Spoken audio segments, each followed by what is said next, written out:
Workplace violence is an increasing problem in today's society, costing over $120 billion a year in the U.S. alone. In this program, we'll be covering several key areas related to workplace violence. How to define it. What are some of the warning signs that somebody may be progressing toward violence? When you see a red flag or warning sign, what do you do about it? How can you play an active role in calming a tense situation when it is escalating in your workplace? And finally, what are indications that one of your coworkers might be involved in a domestic or intimate partner violence relationship? And what should you do about it? So let's get started. So what is workplace violence? A common myth is that workplace violence only involves murder or physical assault. But in truth, it covers a whole range of disruptive behaviors that include threats, harassment, intimidation, bullying, stalking, domestic violence that enters the workplace, and many others. Workplace violence is any action that threatens the safety of an employee, impacts an employee's physical and/or psychological well-being, or causes damage to an organization's property.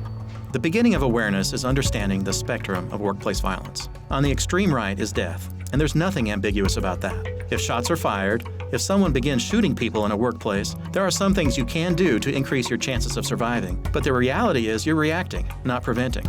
At the next level down the spectrum are behaviors that clearly represent physical violence. But once again, if this occurs, the focus is on reacting rather than preventing. As we move to the left, we see a transition from physical violence to psychological and emotional violence.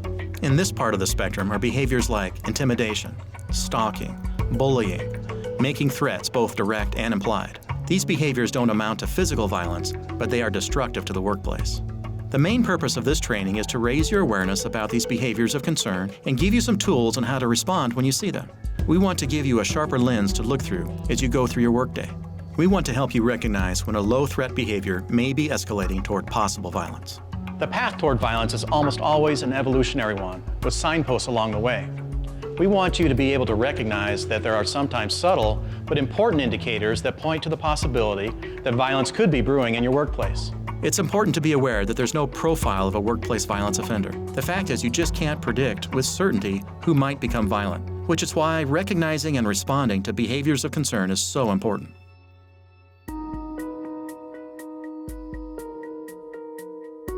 So what are behaviors of concern, and what are some examples?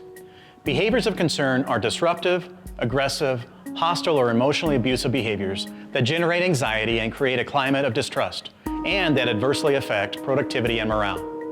And while these behaviors may or may not escalate into more severe behavior, they are harmful in and of themselves and warrant attention and possible intervention. Some examples of behaviors of concern include, but are not limited to, prolonged anger, holding grudges, hypersensitivity to criticism, blaming others, collecting injustices, preoccupation with violent themes, obsessions, and extreme anxiety or sadness. There may be an innocent explanation for a behavior of concern you might have observed in your workplace. After all, we've all had bad days when we've snapped at someone or been angry or sad or out of sorts. However, the more behaviors of concern that are exhibited, the greater the risk. There are behaviors and patterns of behavior that suggest the potential for future violence. And while behaviors of concern don't guarantee that violence will occur, the fact is, when violence does occur, behaviors of concern are almost always present. Some behaviors of concern might not look like they could lead to a flashpoint. Take sadness, for example. Like anger, it's one we all know. We've all been sad ourselves, but we all recognize that if sadness continues over an extended period of time, it probably needs more attention, if only to help someone in need. But you should also know that what begins as sadness may evolve into a serious depression and the potential for suicide. A person in this desperate emotional state may pose a threat to himself and others in the workplace.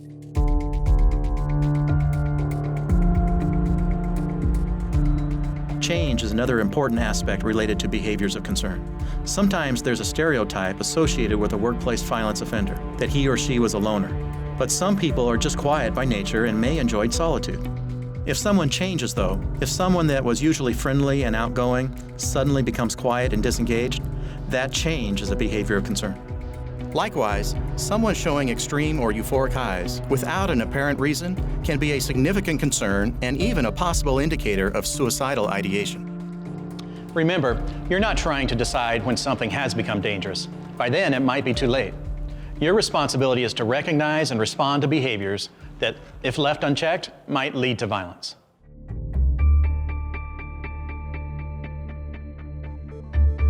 There are a couple of issues you might not have thought about as related to workplace violence, or that could spill over from someone's personal life into the professional life: stalking and domestic violence.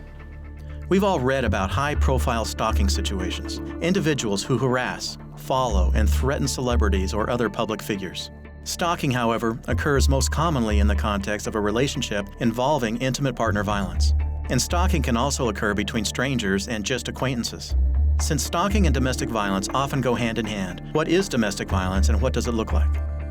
Domestic violence is defined as a pattern of behavior in which one intimate partner uses physical violence, intimidation, threats, emotional, sexual, or economic abuse to control the other partner in a relationship. It's a significant problem in today's workplace, affecting nearly 1 out of 3 women and 1 out of 6 men. Employees can often observe behaviors that might suggest someone is the victim of violence at home. These behaviors include disruptive phone calls and emails at work, discomfort when communicating with others, anxiety and lack of concentration on the job, unexplained bruises or injuries, inappropriate clothing for the time of year, frequent work absences, unplanned use of leave time, and disruptive visit to the workplace from a current or former intimate partner. Because domestic violence often spills over into the workplace, you should report signs of domestic violence just as you would any other behavior of concern.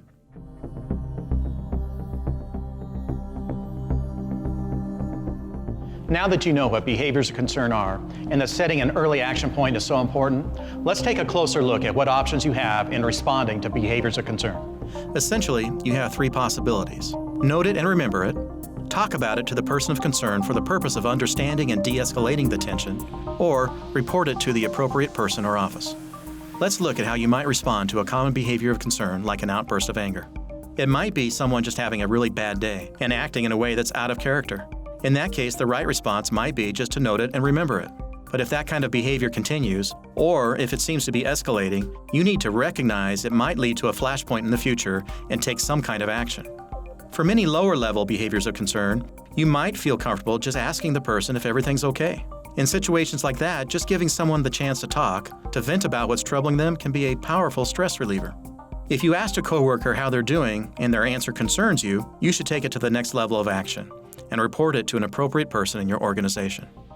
One of the most important tools to preventing violence in the workplace is good communication.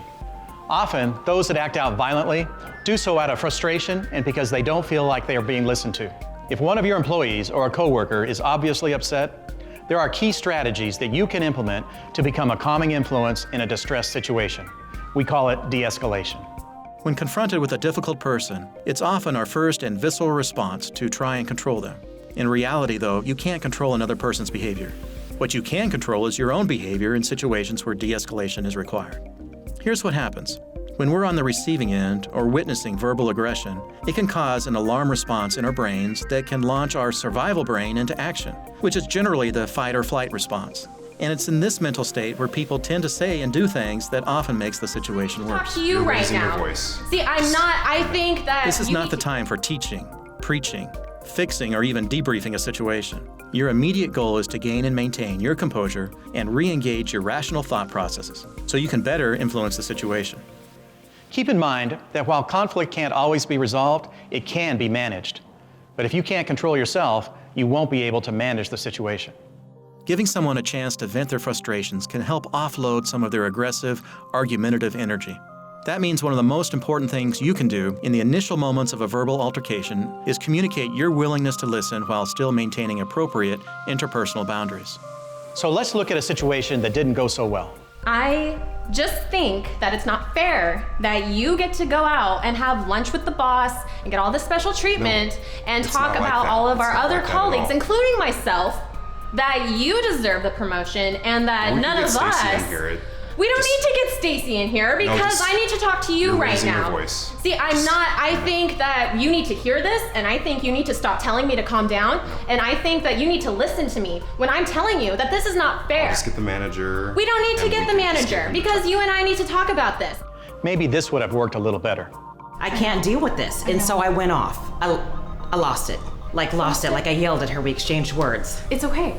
It's gonna be okay. I don't know if she's gonna Yeah, I just can't afford to be suspended right now, listen, at all. Take a deep breath.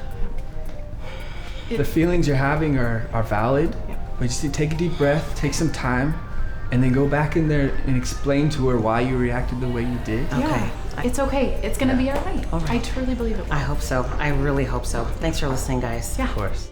Let's take a different view of anger as a behavior of concern. In its extreme form, aggressively angry behaviors are harmful. For that reason alone, they require timely attention and effective intervention. The same is true for physical violence, as well as all threats and threatening behavior. All of these behaviors must be taken seriously and must be brought to the attention of the appropriate person or department. Distributions is not going to pay for this. You're going to pay for this. You're all going to pay for this. For these behaviors, the only effective response is to report them immediately.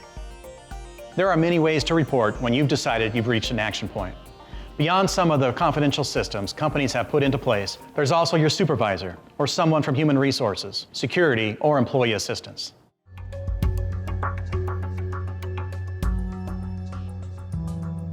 Why is it that when violence erupts in a workplace, investigators often learn in the aftermath that people knew the situation was dangerous, but no one took action?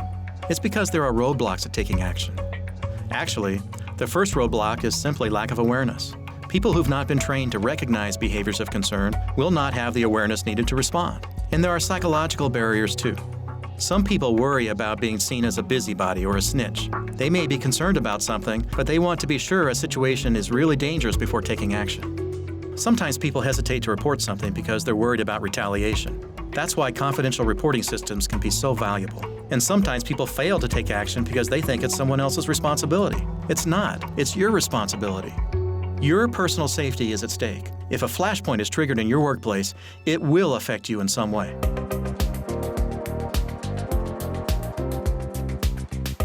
The point of this training is to make you mindful, not fearful or suspicious.